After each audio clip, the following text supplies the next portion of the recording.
So guys, आज की इस वीडियो के अंदर हम बात करने वाले हैं जॉन कीट्स की पोएम ओड टू ऑटमन की पार्ट 2 के बारे में। अगर अभी तक पार्ट 1 नहीं देखा है तो जाइए फटाफट से डिस्क्रिप्शन बॉक्स और कमेंट सेक्शन में आपको लिंक मिल जाएगा। तो चलिए अब शुरू करते हैं पार्ट 2 को। तो हमारे पास सेकंड स्टेंजा है, हु हैड नॉट सीन थी ऑफ्ट अमिट था स्टोर। अभी यहाँ पर जो पोइट हैं वो ऑटमन सीजन को कंपेयर कर रहे हैं एक लेडी के साथ में। अब मैं आपको बता दूं कि जो ऑटमन सीजन होता है ये ग्रेन्स का सीजन होता है, अनाज का सीजन होता है। इस सीजन में अब बहुत सारी फसलें होती हैं जैसे कि जौ, बाजरा या फिर एक पॉपुलर फसल है हमारे राजस्थान की जो कि है सोयाबीन। तो सोयाबीन भी जो है यहाँ पर इस सीजन में होती है और इसी वजह से ऑटमन सीजन को जो है सीजन ऑफ ग्रेन्स भी कहा जाता है। ठीक है, तो आगे जो है इसको ग्रेन्स के साथ में कंपेयर किया जाएगा ऑटोमन सीजन को, तो कंफ्यूज मत होना, इसलिए मैंने यहाँ पर आपको बता दिया। अब शुरू करते हैं। तो फर्स्ट लाइन का मतलब क्या है? तो फर्स्ट लाइन में जो पोइट है वो ऑटोमन सीजन को एक एज अ लेडी जो है कंसीडर करते हैं और बोलते हैं कि तुम्हें किसने नहीं देखा भाई, तुम्हें किसने नहीं देखा, तुम तो हमेशा जो है अनाज के भंडारों में होती हो, हमेशा जो है अनाज के स्टोर्स में होती हो। मैंने आपको बोला था कि ऑटोमन सीजन क्या है, ग्रेन्स का सीजन है, अनाज का सीजन है। तो ऑटोमन सीजन कहाँ पर मिलता है? अनाज के भंडारों में मिलता है। समटाइम्स हुएवर सीक अब्रोड में find the sitting careless on a granary floor. अब यहाँ पे पोइट बोल रहे हैं कि बहुत बार हम तुम्हें ढूंढते ढूंढते बहुत दूर तक निकल जाते हैं, बहुत दूर दूर तक हम तुम्हें ढूंढ के आ जाते हैं और लास्ट में जाकर के तुम कहाँ मिलती हो? अनाज के भंडारों में मिलती हो। अनाज के भंडारों में तुम क्या कर रही होती हो? जो अनाज जमीन पर बिखरा होता है उसके पास में केयरलेस तरीके से बैठी हुई होती हो। तुम्हें ऐसा लगता है देख करके कि तुम्हें तो कोई फर्क ही नहीं पड़ रहा, हम तुम्हें इतना दूर दूर तक ढूंढ के आते हैं और तुम आराम से जो है केयर फ्री होकर के अनाज के भंडार होते हैं वहां पर बैठी हुई होती हो। Thy hair soft lifted by the winnowing wind. अब विनोविंग क्या होता है? तो अगर आपको खेती के बारे में थोड़ी बहुत नॉलेज है तो आपको पता होगा कि विनोविंग एक प्रोसेस होता है जहां पर अनाज में से कचरे को अलग किया जाता है। ठीक है, तो इससे क्या होता है, विनोइंग एक प्रोसेस होता है जैसे कि उसमें हवा चलती है और हवा से जो है अनाज और कचरा दो अलग अलग होता है। यहाँ पे पॉइंट बोल रहे हैं कि तुम्हारे जो बाल हैं, अब ओटोमन को एक लेडी की तरह कंसीडर किया गया है, तो वो जो ओटोमन सीजन है उससे पॉइंट बोलते हैं कि जो तुम्हारे बाल हैं वो बहुत ज़्यादा सॉफ्ट हैं और ये जो विनोइंग विंड है ये क्या करती है, तुम्हारे बालों को हवा देती है और तुम्हारे बाल जो है वो सॉफ्टली ऊपर उठते हैं। हवा की वजह से तुम्हारे जो बाल है वो लहराते हैं और अलग अलग होते हैं जैसे कि अनाज में से कचरा अलग होता है। फिर आगे लाइन में क्या बोलते हैं poet, or on a half reaped furrow sound asleep drowsed with the fume of poppies while thy hook. अब यहाँ पे क्या बोला पोइट ने? पोइट यहाँ पे बोल रहे हैं कि तुम जो है आधी कटी हुई फसलों में ही सो जाती हो।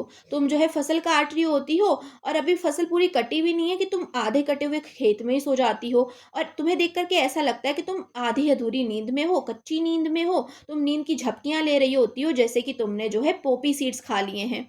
अब पोपी सीड्स क्या होते हैं? तो पोपी सीड्स होते हैं जैसे कि अफीम, अफीम के जो दाने होते हैं। तो पोपी सीड्स तुमने खा लिए हो ऐसा लगता है। अब पोपी सीड्स, अगर आपको अफीम भी नहीं पता तो भाई पोपी सीड्स ऐसे सीड्स होते हैं जिनको खाने से नशा हो जाता है। यहाँ पे पोइट बोले कि ऐसे लगता है तुम्हें देखने पे कि तुम जो है नशे में जो है बेसुध हालत में जो है उस खेत में, आधे कटे हुए खेत में पड़ी हुई हो। Spares the next swath and all its twin flowers and sometimes like a gleaner thou dost keep। अब यहाँ पे पोइट क्या बोल रहे हैं? तो पोइट यहाँ पे बोलते हैं कि तुम जो है जो बाकी के बचे हुए खेत होता है उसको काटती नहीं हो। क्यों नहीं काटती हो? क्योंकि तुम तो वहां पे पहले ही सो गई हो, तो तुम कैसे काटोगी?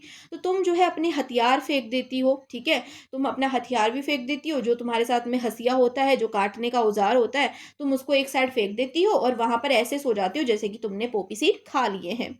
आगे पोइट क्या बोल रहे हैं? Steady thy laden head across a brook or by a cider press with patient look thou watches the last audience hours by hours. अब यहाँ पे पोइट ने क्या बोला? तो पोइट यहाँ पे बोलते हैं कि तुम बैलेंस बनाती हो, अपना बैलेंस बनाती हो उन धोरों को पार करते समय। अब धोरे क्या होते हैं?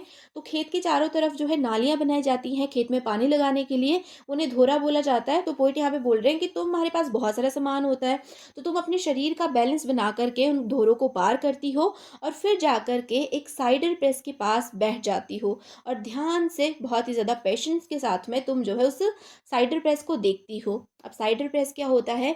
तो साइडर प्रेस जो है एक मशीन होती है जिसमें एप्पल का जूस निकाला जाता है। तो पोइट बोल रहे हैं कि तुम उस मशीन के पास बैठ जाती हो और उसे बहुत ध्यान से देखती हो, बहुत ज़्यादा पेशेंस के साथ में देखती हो। कब तक? घंटों घंटों तक जो है तुम उस मशीन को देखती रहती हो और उसमें से निकलती हुई एक एक बूंद को तुम देखती हो, जो जो उसकी एक एक बूंद होती है उसको बहुत ध्यान से तुम देखती हो। यहाँ पर आपका सेकंड स्टेंजा कंप्लीट होता है। अब बात करते हैं थर्ड स्टेंजा की। Where are the songs of spring, ay where are they. अब यहाँ पे जो पोइट है वो ऑटमन सीजन और स्प्रिंग सीजन को जो है एक तरह से कंपेयर कर रहे हैं, कंपेयर भी नहीं कर रहे हैं, वो यहाँ पे बोल रहे हैं कि देखो स्प्रिंग सीजन के जो सॉन्ग्स है वो अच्छे होते होंगे, लेकिन ऑटमन सीजन के पास में अपने खुद के बहुत अच्छे सॉन्ग्स हैं। अब यहाँ पे वो ये बोल रहे हैं कि जो स्प्रिंग सीजन है वो अच्छा है, लेकिन ऑटमन सीजन भी बुरा नहीं है। यहाँ पे वो जो है बोलते हैं कि स्प्रिंग सीजन के सॉन्ग्स कहाँ गए, कहाँ है वो स्प्रिंग सीजन के song. Think not of them how has thy music. तुम उनके बारे में मत सोचो, स्प्रिंग सीजन के सॉन्ग्स के बारे में मत सोचो, क्योंकि तुम्हारे पास खुद के सॉन्ग्स हैं।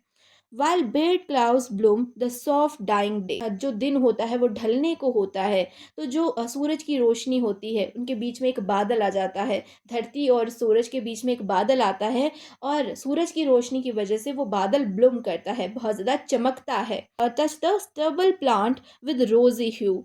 अब यहाँ पे स्टबल, तो देखो जब हम फसल को काटते हैं तो फसल को काटने के बाद में उसका तना जो है वो जमीन में ही रह जाता है ना, जमीन के ऊपर ही रह जाता है। आपने अगर कटे हुए खेत को देखा होगा तो जो खेत के अंदर जो है बहुत सारे फसल के जो तने होते हैं वो होते हैं, तो उन्हीं को जो है क्या बोला जाता है, स्टबल्स बोला जाता है। यहाँ पे पोइट बोल रहे हैं कि खेत में फसल कटने के बाद में सिर्फ वो जो डंठल होते हैं फसल के वो रह जाते हैं, और जब सूरज की रोशनी उनके ऊपर पड़ती है तो एक अलग सा एटमॉस्फेयर क्रिएट होता है, एक अलग सा कलर जो है क्रिएट होता है, रोजी सा वो कलर होता है। Then in a wailful choir the small gnats mourn among the river sallows. अब यहाँ पे पोइट बोलते हैं कि जब ये सब चीज़ें होती हैं तो जो इंसेक्ट्स होते हैं, जो कीड़े मकोड़े होते हैं, वो जो हैं बहुत दुखी होते हैं और वो सैड सॉन्ग्स गाते हैं ऑटोमन सीजन के अंदर। वो दुख भरे गीत गाते हैं, कहाँ पर गाते हैं, रिवर सैलोज में। अब रिवर सैलोज किसे बोला जाता है, तो देखो क्या क्या होता है, कई बार जो नदियाँ होती हैं या फिर जो पानी होता है उनके अंदर से पेड़ निकलते हैं, पानी के अंदर जो है पेड़ उग जाते हैं, तो उन पेड़ों के ऊपर बैठ करके वो जो कीड़े मकोड़े हैं वो सॉन्ग्स गाते हैं। बॉर्न अलोफ्ट और sinking as the light wind lives और डाइज। अब ये जो कीड़े मकोड़े हैं ये कब तक जिंदा रहेंगे, ये डिपेंड करता है विंड के ऊपर, विंड के ऊपर और लाइट के ऊपर। अब कीड़े मकोड़ों की ज़िंदगी आपको पता है कि जब तक लाइट रहती है, जब तक हवा रहती है, तब तक ये जो है ज़िंदा रहते हैं। अगर हवा का जो स्तर है वो ऊंचा नीचा हो जाए तो ये मर जाते हैं। तो इनकी ज़िंदगी कब तक रहती है, जब तक लाइट होती है या फिर जब तक विंड होती है, यानी कि हवा होती है। And full grown lambs loud bleat from a hilly bourn. अब यहाँ पे कोई बोल रहे हैं कि जो फुल ग्रोन लैम्स होते हैं वो जो है कहाँ पर रहते हैं, वो पहाड़ों में रहते हैं, और उनकी आवाज़ जो है उन पहाड़ों से गूंजती है। Hedge crickets sing and now with the treble soft. अब यहाँ पर ये जो हैज है ये भी एक कीड़ा है, ठीक है, तो ये भी क्या करता है, ये भी गाता है, ये भी अपनी जो सॉफ्ट सी आवाज़ है उसके साथ में गाता है। The red breast whistle from a garden croft. Red breast ये क्या है, एक बर्ड है जिसकी जो आवाज़ है वो एक विसल की तरह होती है, एक सीटी की तरह होती है।